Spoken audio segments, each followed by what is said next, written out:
Hello, welcome to this video, and this video is going to be called Overlooked Prog Masterpieces. Recently I did a video called the 10 greatest prog albums of all time, where I really tried to get about as objective as I could and come up with the 10 greatest prog albums. The 10 albums that you would buy if you were starting off a collection of progressive rock albums. Of course, the comments filled, all the prog nerds came out, you know, because there's a lot of prog nerds watching this channel. Hello prog nerds, you know who you are, and we love you. Well, I love the prog nerds.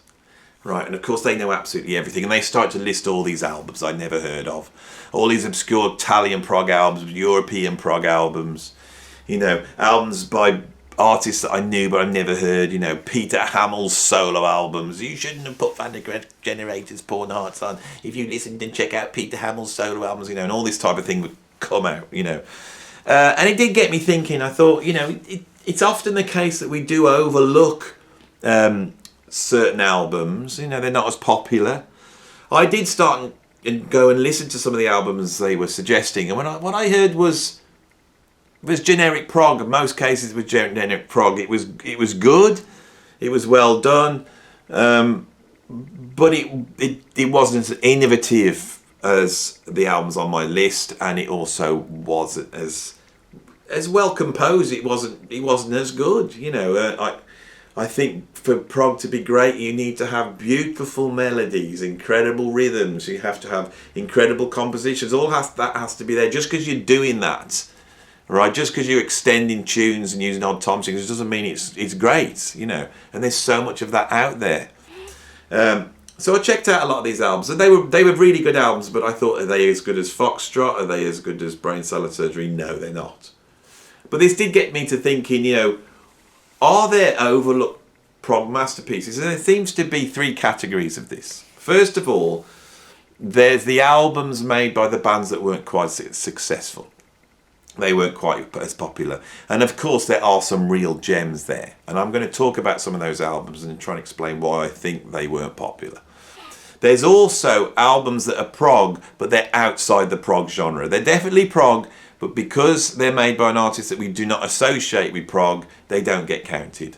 And then there are the huge bands that have made incredible albums, but because they got other albums that are more successful, we tend to forget or not talk about certain albums by them. And that's what you're going to get on this list, right?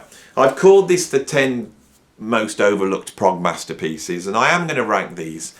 But of course, you know that the ranking thing is stupid. You know I only do it so you'll click on it. You know, you do know that, don't you? You do know if I just put a title that said a discussion about overlooked prog masterpieces, nobody would click on it. So if you clicked on it, you're here because of that. So don't then say, oh, why you rank, there's no such thing and all that type of stuff. No. But I have tried to rank them, but really it's just an order in which to talk about these albums. I don't own them all, right? So I haven't got any albums to hold up. You know, someone had a go at me for not holding them up. But this is a discussion, you know, so if you can just get over the fact, I can pretend to hold them up if you want. Anyway, I've rabbited on for 3 minutes already. Should we get on with the list? Right, so what have I got at number 10? At number 10, I have Gist of Gemini by GINO VANNELLI. GINO VANNELLI, I often describe as the Tom Jones of jazz fusion. But I don't think that's fair. I think he's more the Michael Bublé of jazz fusion. This is a joke, by the way. GINO VANNELLI occupies his own little space in music, right? This is a guy with incredible big voice. He's got incredible big hair. Incredible hair. He's got an incredible big chest, a big hairy chest, and he undoes and he shows the chest to the audience when he performs, and it drives the women and some of the men mad. It drives people mad if you watch some of his live concerts. Right, this does not sound like a recipe for great music, but actually what GINO VANNELLI is the line between the jazz crooners of the 40s, 50s, you know, the Tony Bennett's and the Frank Sinatras and the Perry Comos. It's that type of a voice channeled through jazz fusion. His actual albums, I think, are great. I think the musicianship is great. I think The compositions are great, production values. He's got an incredible voice. On albums like Brother to Brother, absolute classics. So I'm really chuffed to be able to talk about Gino Vannelli on this channel. But in 1976, he made an album which is a progressive rock album, or it's at least half a progressive rock album. Gist of GEMINI, right, on side 2, there's a tune called The War Suite, right? And this is about as out and out prog as you could get. It's got 6 parts to it. I'm going to read them out. It starts off with Prelude to War, which is an instrumental. And then you get The Battle Cry, which is an instrumental. And then we have 2 songs, To the War and Carnal Question. And then we have After the Last Battle, another instrumental. And then it reiterates in true prog style the tune to the War. It then goes into a ballad called Summers for Life, which is not part of that suite, but I've always felt rolls through. So we have this sidelong prog epic, right, that contains, incredible instrumental passages, virtuoso playing. The drumming from Graham Lear, who went on to play with Santana, is astonishing. Drumming on Gino Vannelli's albums is always astonishing. It's got like classical parts, instrumental sections. It's just out and out prog. It really is. And when people talk about great prog, this should be talked about. Now, on side 1, it's not so proggy. It's a collection of songs. But Gino Vannelli's compositions are so... The harmony's so twisted and interesting. The progressions are so interesting. So even in those little sort of... They're almost like pop songs. There's really strong progressive elements in here. This is Gino's progressive rock album, but the War Suite is just an absolute masterpiece. It's one of the great prog tunes of all time. It doesn't sound like Genesis. It doesn't sound like Yes. It sounds like its own thing, but it's out and out prog. So that's what I've got at number 10. Oh, I was going to put my second set of glasses on then. Oh, it's Gino. He's made me go all funny. Shall we move on? Shall we move away from Gino? Step away from Gino, everybody. That's what we're about to do. Right. Let's get my list back up. Right. When I did the list, a lot of people mentioned the Canterbury bands. Egg, Caravan, Soft Machine. All right. And I knew I thought I'd got away by representing them by having Gong on my list. But I don't think I did really. So I went I thought, well, what do I think is the greatest Canterbury album of all time? And it's undoubtedly The Rotters Club by Hatfield and the North, which is represents that style of music so well. But the virtuosity level, the production values is just so high. Mumps, the big epic on side 2, is just incredible. So that's what I've got at number 9 is The Rotters Club. The Canterbury stuff wasn't quite as popular, I don't think, as the big bands like Pink Floyd and Jethro Tull and Genesis. What they did infuses into mainstream prog. You can hear it in Jethro Tull, you can hear it in Gentle Giant, you can hear it in Gong. But I think that those bands don't get represented, they don't get talked about as much. It's almost like the Canterbury scene is a different type of prog. There's a sense of humour there. It's not epic, it's not grandiose. It's much more smaller. It has the English aesthetic wound into it more. It's much more about English values, a sort of self-deprecation, ironic look at the world. Genesis did it as well. I think the Caravan album, Land of Pink and Greys, that album is probably the classic one that I should put on the list. But I think in terms of pure quality and brilliance, for me it's the Rotters Club. And I think that's the one that I would put on at number 9.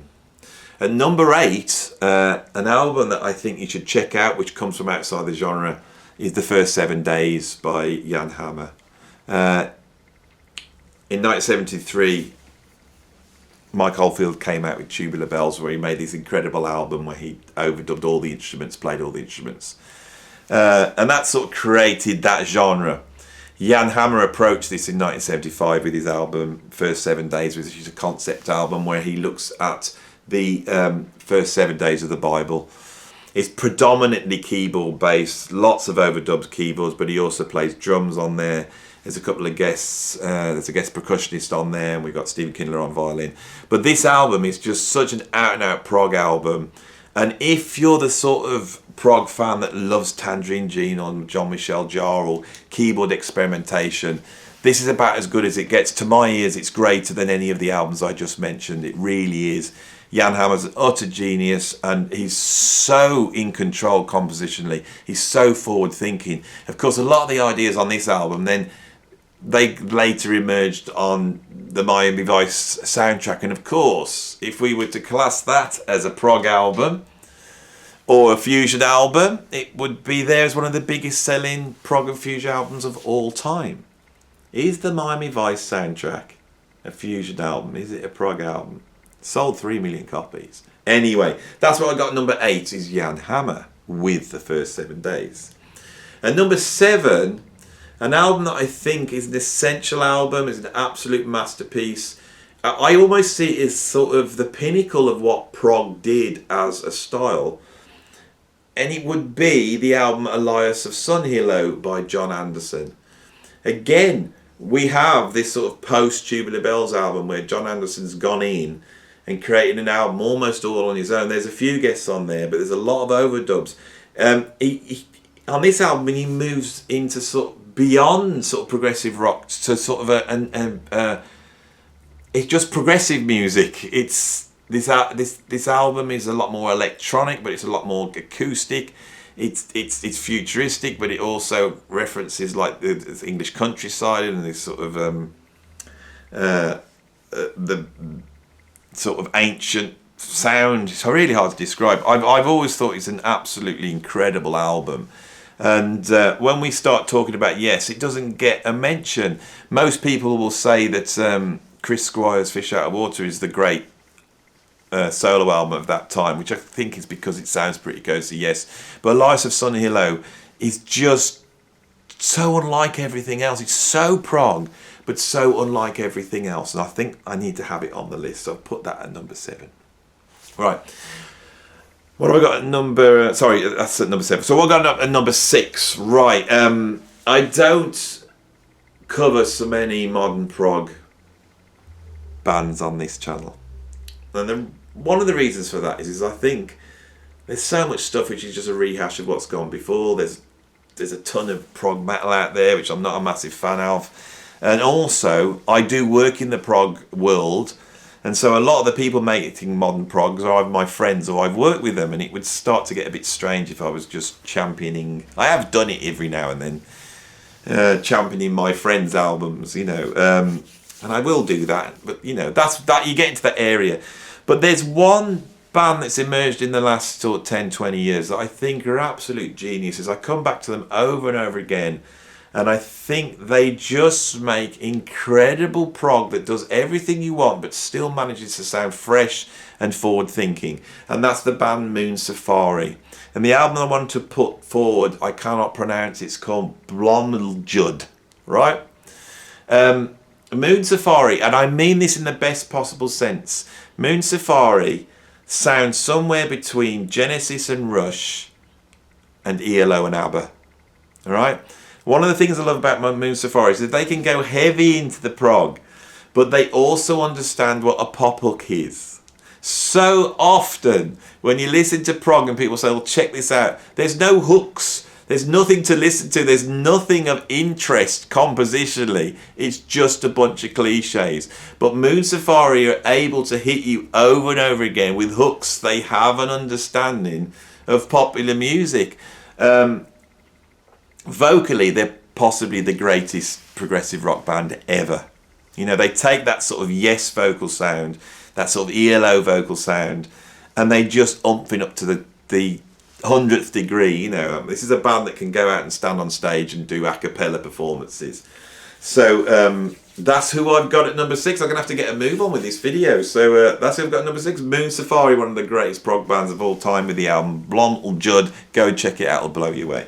Right, we got a couple of obscure 70s prog albums. I knew the fans of this channel would want to hear about it. So at number 5, I have Garden Shed by England.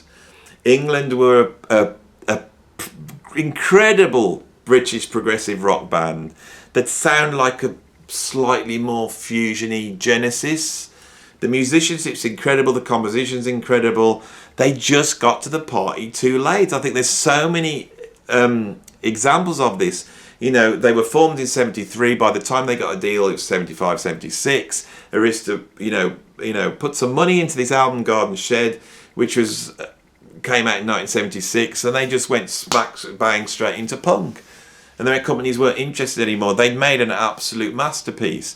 When I started working on the prog scene, this album got mentioned over and over again. It was like the esoteric secret of progressive rock. And people would say, "Have you heard Garden Shed by England?" You know, so I went and checked it out, and it did blow me. It was absolutely incredible.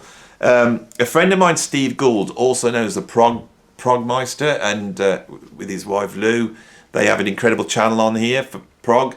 He runs a festival called Fusion Fest, and I work with Steve very closely on all sorts of different projects, and he managed to get England back together, you know, for a gig at Fusion Fest a few years ago. That was a really incredible thing to see, and I think they brought down the special mellotron that's been cut in half. I can't remember, but anyway, that's what I've got at number 5 is England, Garden Shed. Right, at number 4 I have Crafty Hands by Happy the Man.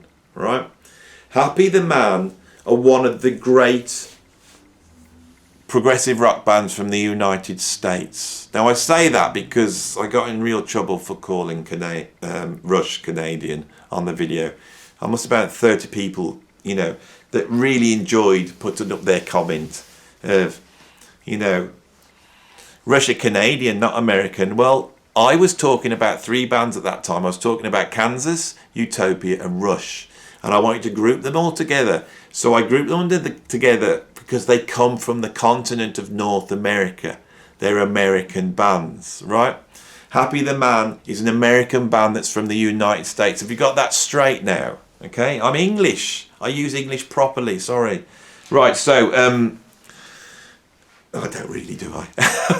You say these things, I say these things as a joke, right? But I know people now point out all the bad grammar. Anyway, but I was right in that case, and that's all that counts. And I'm right in this case. Happy the Man are one of the great progressive rock bands from America and the United States. Okay, that's all I'm going to say.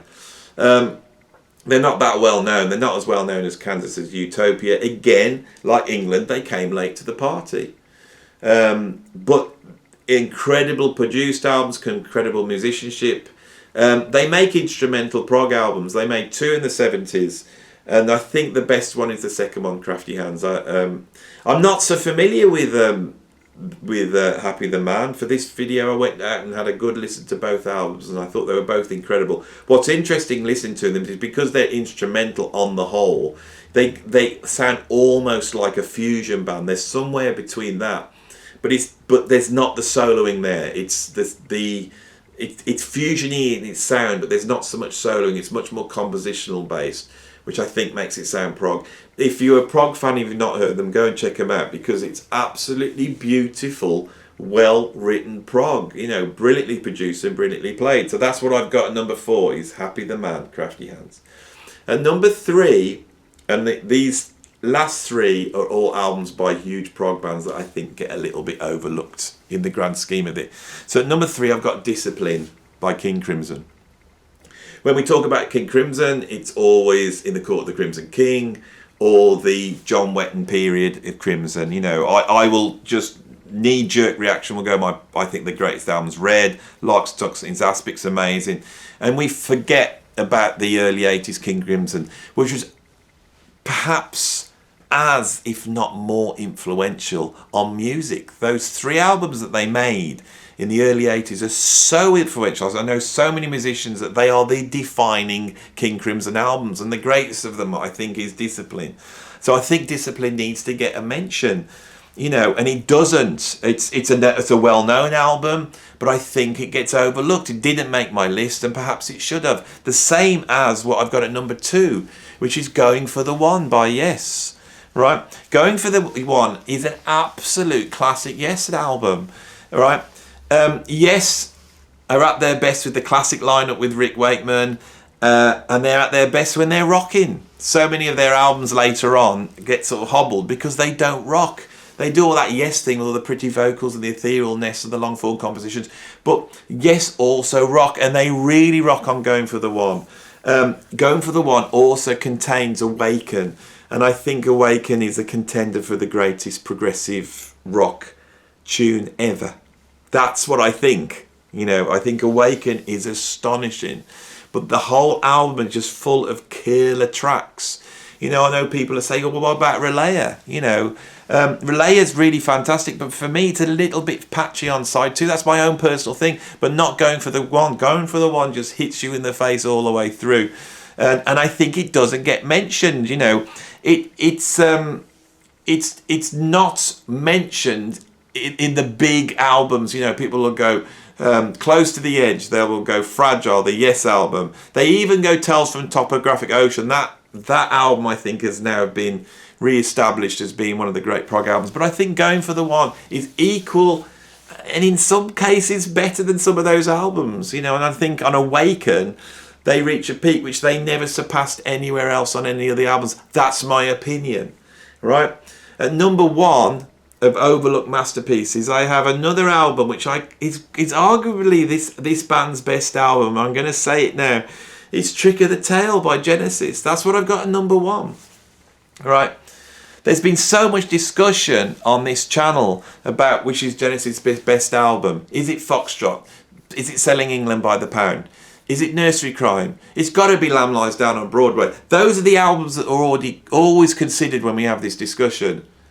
But when you actually step back and have a listen and put the headphones on and listen, on Trick of the Tail, it's like what they were doing in the Gabriel era suddenly notches up. The playing, the compositions, and especially the production suddenly amps up, right? And they just go beyond what they did before. Now this makes sense because they would have had to, wouldn't they? At that point with Gabriel leaving, they had to come back with something killer. And they did come back with something killer. But I think the narrative of what Genesis is, there's so many people that just don't like the prog fans, that don't like the post Peter Gabriel era. They don't like Abacab. They don't like Duke. They don't like Genesis. You know, they definitely don't like We Can't Dance. They definitely don't like Calling All Stations. They don't like any of that stuff, right? But I think they know that there's some great stuff progressive wise, right? And I have a real problem with people who don't like the later Genesis. But Genesis become a pop band, but they're a great pop band, and one of my favourite pop bands, you know. And tracks like Mama and Turn It On Again and Abacab are incredible pop songs. They're incredible because it takes what they did in the prog Genesis and it pulls it back down, right? If you listen to that for epics, you know, about nights, then they're not doing that anymore. No, and you won't like it, right? But they are still doing that on Trick of the Tail and Wind and Wuthering. They are still doing it, and both those albums are incredible. Trick of the Tail is very, very incredible, and I think there's an argument that it could well be the best Genesis album. Right, I said it, and that's why it's at number 1, because I think it's overlooked. Right, so that's what this video has been about. Sorry I haven't had any albums to hold up. I just wanted to, you know, follow up on my 10 greatest prog album video and just, you know, fill out some of the gaps and have a little chat about this idea of overlooked masterpieces and just throw a few at you, and I'm sure you'll have lots to say about what I picked and what I didn't pick. But anyway, here we go. That's it. End of the video. If you like, if you want to see more, subscribe. Right. Please put some comments in, and if you want to support me in what I'm doing, then you can support me down below. There's Patreon link there. Thanks for watching. I'll see you on the next video.